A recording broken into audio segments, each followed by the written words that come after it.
તો ચાલો આજે આપણે શીખીશું ધોરણ 5 તૃતીય સત્રાંશ પરીક્ષા. વિષય છે ગણિત, સમય છે 3 કલાક અને કુલ ગુણ છે 80. પ્રશ્ન 1. નીચેની દરેક ખાલી જગ્યા માટે આપેલ વિકલ્પોમાંથી સાચો વિકલ્પ શોધીને લખો. 6 મીટર લાંબી પટ્ટીમાં 30 સેન્ટીમીટર માપના એક સરખા ખાલી જગ્યા ટુકડા થાય. તો 6 મીટર એટલે કેટલા આવે? 600 મીટર એટલે 600 ને 30. તો આ મીંડું ગયું 3 ગુણ્યા 20 કરે તો 20 તાલી 60 એટલે કેટલા આવે? 20 ટુકડા થાય. 0.7 સેન્ટીમીટર બરાબર ખાલી જગ્યા મિલીમીટર. તો કેટલા આવશે? 7 મિલીમીટર એટલે 10. 0.7 છે એટલે પોઈન્ટ કાઢી એટલે 7/10 અને 10. આ 10 ગયા, આ 10 ગયા એટલે કેટલા આવ્યા? 7. 3/4 રૂપિયા. તો રૂપિયા એટલે કેટલા આવશે?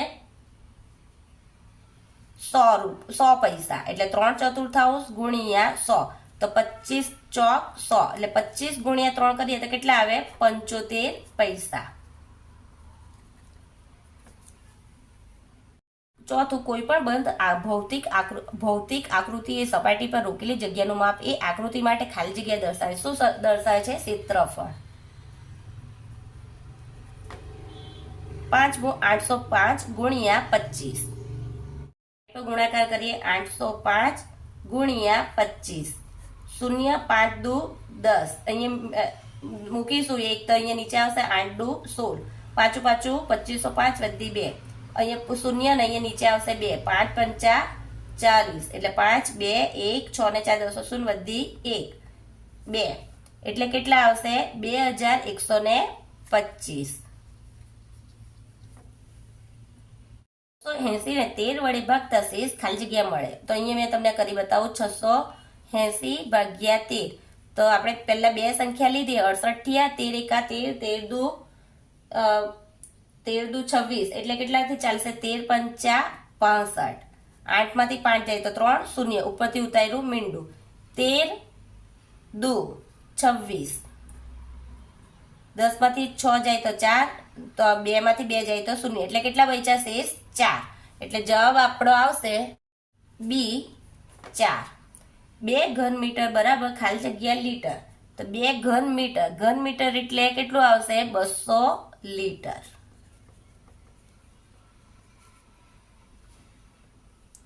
8મું, જો 10 પેન્સિલની કિંમત 40 રૂપિયા હોય તો હવે 22 પેન્સિલની કિંમત કેટલી થાય?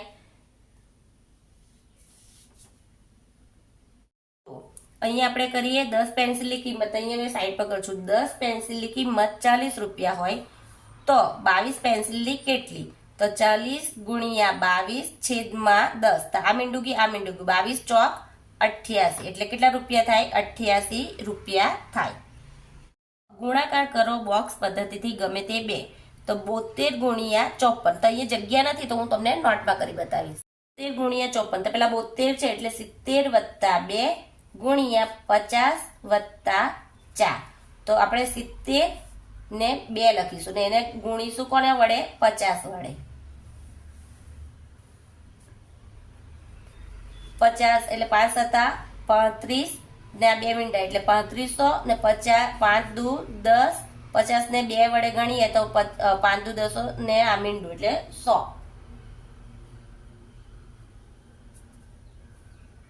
પછી એને 4 વડે કરીશું. આ બોક્સ બનાવી દીધું. હવે 4 વડે તો 7 ચોક 28 ને 1 મીંડું એટલે 280 ને 4 દુ 8 તો કેટલા આવશે? 3500 વત્તા 280 વત્તા 100 વત્તા 8 એટલે 8 5 ને 2 7 ને 1 8 ને 3 એટલે આપણો જવાબ આવશે 3888. દાખલો 147 ગુણ્યા 56. 47 નો આપણે પહેલા એ કરીશું. 147 ને ભાગ પાડીએ તો 100 વત્તા 40 વત્તા 7 ગુણ્યા 56 ના ભાગ પાડીએ તો 50 વત્તા 6. હવે અહીંયા બોક્સ પદ્ધતિમાં આપણે કરીશું.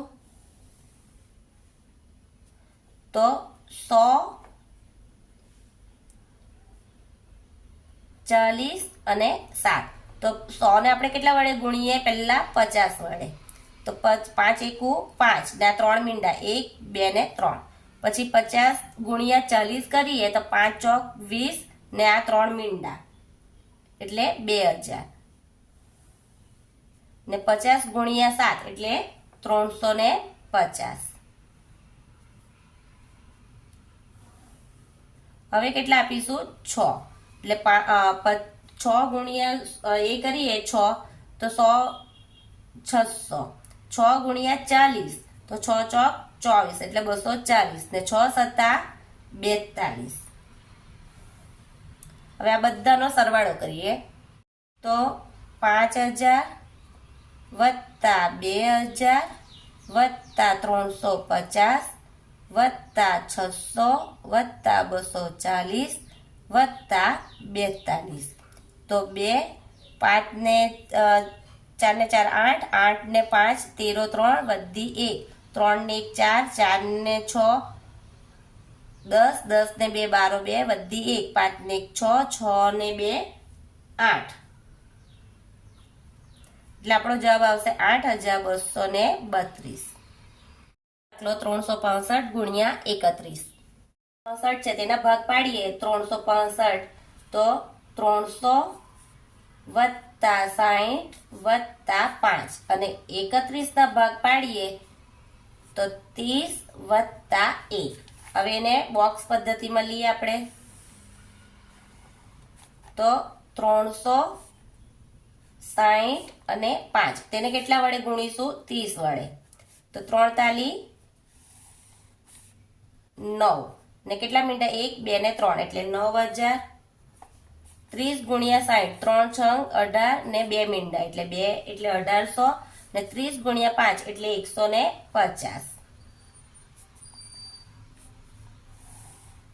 હવે એને 1 વડે ગુણીશું તો 300 ગુણ્યા 1 કરીએ તો કેટલા આવે? 300. 1 ગુણ્યા 60 કરીએ તો 60 અને 5 એકુ 5. હવે આ બધાનો આપણે સરવાળો કરીશું. 9000 વત્તા 1800 વત્તા 150 વત્તા 300 વત્તા 60 વત્તા 5.